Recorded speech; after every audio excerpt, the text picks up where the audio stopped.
Hello and welcome back to your mat. Today we're going to do another short practice that is going to focus on one pose, but we're going to do variations of that pose to make for a nice, efficient, and effective practice.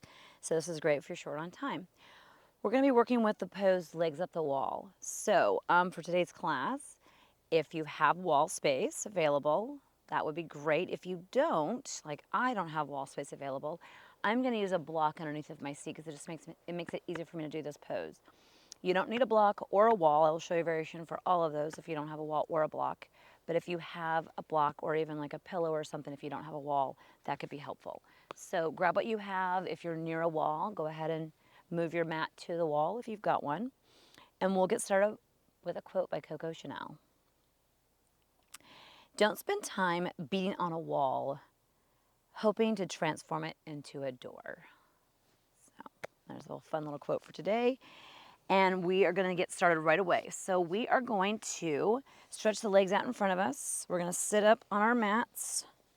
So sit up nice and tall the best you can. Try not to be rounded here. Try to sit more up on your sit bones so you've got a nice tall straight spine. What we're going to do is we're going to bend those knees just a little bit. So our legs are out in front of us. You can have them wider or more narrow. The more narrow they are might be a little bit more difficult, so pick your variation there. Keep the knees bent here, and we're just going to fold, and you can have a nice big bend in if you like, and we're just going to fold forward over those knees. So find what works for you. They can be up more or just slightly down. We're going to just go for a nice little stretch here, folding forward to begin with to give us a little warm up here. So over time, you may find that you can start to straighten your knees a little bit more, but that's not really the focus today. The focus is really more just to get us ready to go into our legs up the wall pose. And we're going to stretch here a little bit. So breathe into this pose. If you have really tight hamstrings, they're probably talking to you right now. Hence, having the bend in the knees really helps.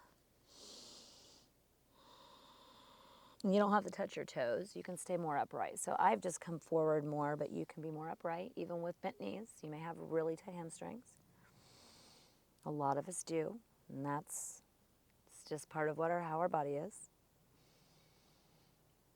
And then go ahead and bring yourself all the way back up. And now we're going to come into bound angle pose. So bring the soles of your feet together. And you can bring them closer in or further out. You just decide what distance works best for you. Sit up nice and tall. You can either just stay here, kind of giving your knees a light press toward the ground. They don't have to come all the way to the ground. They might be a lot further up.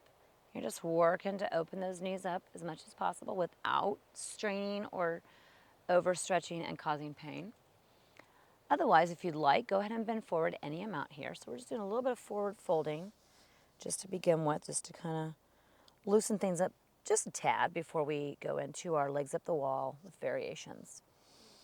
So these time saver classes are meant to be where you can use them anytime that you don't have a lot of time, any time of your day. You can do it in the morning before you get started for your day. It could be a mid-afternoon break just to kind of break up the day if you're getting tired, or it could even be an evening practice. So these are short, efficient, and effective practices that you don't need a lot of time. You don't need a lot of props. You just need you and a few minutes and just what the difference that can make in your body. So breathe here for another round. And then bring yourself all the way back up. And now we're going to start out with legs up. We're going to start out with just traditional legs up the wall. Now, again, as you can see, I don't have a wall here. So if you don't have a wall, you're going to follow my lead. Otherwise, if you have a wall, just go ahead and nestle your seat up against that wall. So you're going to kind of come up to it with your seat up against the wall, and then you're going to bring your legs up as you lay down onto your back. For me, I find without a wall, having a block is helpful. So if you have a block or if you have a cushion, you could do this. If you don't have that, you can just come up with your legs up without any of that assistance. So I'm going to do it with the block underneath of my sacrum, right below the waist belt here. And then I'll bring my legs up as such. So you've got three options here. Your legs are up against a wall, which is going to make this a bit easier because you have something to kind of lean into.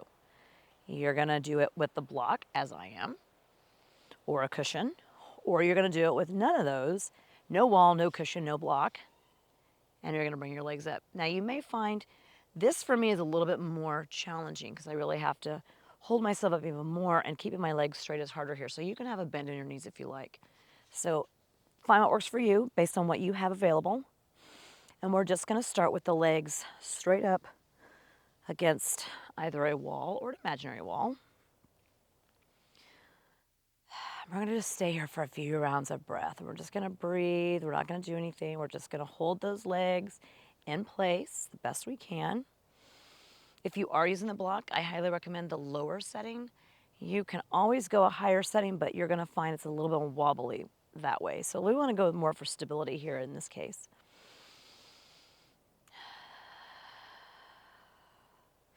This is a great pose because it reverses the flow of blood. So if you're on your feet a lot, or even if you're not on your feet a lot, this is just a great pose. And it has a lot more benefits. There's a list of benefits this pose has, and I failed to put together the list of that while I was planning this class. But there's a lot of benefits to this pose.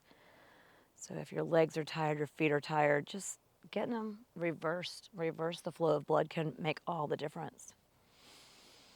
So our first variation on this pose is all we're going to do is we're going to point the toes up and then flex the toes back toward our shins. We're going to point and flex, point and flex. So we're getting a little movement in the ankle joint while we're in this pose. So we're going to stay in this pose. So again, if a wall would really help you, then I would highly recommend if you've got just a little bit of wall space somewhere, go and grab that, because you are having to hold your legs up otherwise. Point and flex a few more times.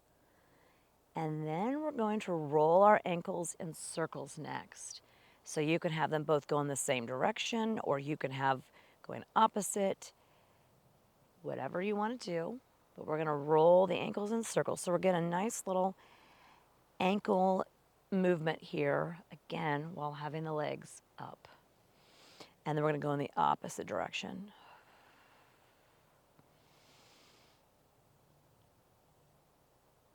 And then go ahead and come back to neutral and no movement for a moment. Now this next one is going to be more challenging if you don't have a wall. If you have a wall, you're going to have something to lean into. But all we're going to do is we're going to bring our legs wide here. So this can be any amount. So find what works for you. You can always, if you don't have a wall, or if you have a wall, you can use your hands to kind of prop your legs up to hold them up. So again, as you can see, without a wall here, this is going to be a little bit more challenging than those who have a wall. It's funny, when I was, over the years and when I lived in a regular house and I wasn't on the road, I remember doing yoga and they would say, if you have wall space, and I thought, well, who wouldn't have a wall? And now I understand, now that I'm on the road full time, there's only so much wall space inside of our rig. And a lot of times I do yoga outside now, so I understand the not having wall space. So breathe here, whether you have the wall or not. You should really feel some opening here through the groin area. You can always hold your legs however you need to keep them in space here. So we still have them reversing the flow of blood, but we now have them doing something extra here. We're working on that groin area. So as you can see, one pose with its variations can have all kinds of positive effects on the body without having to go through a 30-minute, 45-minute, 60-minute plus practice. There is benefit to longer practices, of course, but I always say some minutes is better than no minutes. And then our last variation, let's take another breath here first. And sigh that out, let that go. And now we're going to, let's come back up for a moment just to neutralize here. And now we're going to do that same, the bound angle, but with our legs up. So you're going to bring the soles of your feet together. Your knees are going to come out wide to the side. And again, if you're up against the wall, you'll just trace it down the wall. Your knees may not come all the way to the wall, though. Keep that in mind. You're going more for your feet being up against the wall. So now we're doing a bound angle up in the air. And you can always, if you'd like, I'm going to remove the block for a minute because it's starting to bother me just a little bit for whatever reason.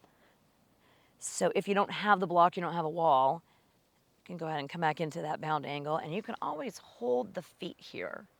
So this is going to allow you to come in a little bit deeper, but not have to hold your feet up. So decide what works best for you. If you're up against the wall, you may still want to hold your legs. Got a nice, now we're getting even deeper into the groin area, pulling ourselves in here a little bit.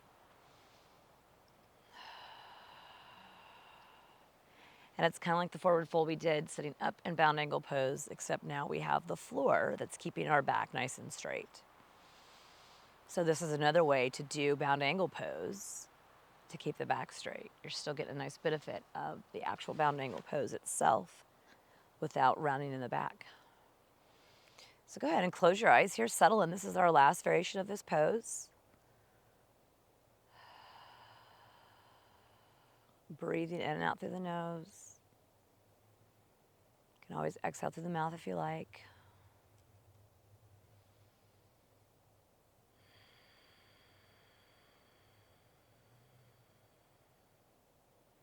And then go ahead and shoot the legs back up one more time to come back to that legs up the wall, neutral position. And now hug your knees into your chest. Give yourself a good squeeze. You can rock yourself up or just roll over to a side, come up to seat. And we're actually going to end with a short little child's pose just to kind of give the back a little bit of stretch after lying on it there for a few moments, 3 moments. So go ahead and stretch forward on your mat. Bring your seat to your heels. Bring your forehead to the mat if that works for you. You can always stay more upright on your elbows if that works better for you. But just really going to stretch that back out. You can even stretch one arm out longer and then the other. Just giving yourself a little side body and back body opening and stretch here after that legs up the wall sequence.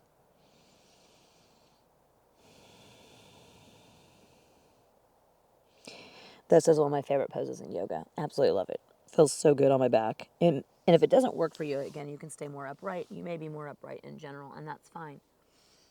Whatever works for you. So take another inhale there.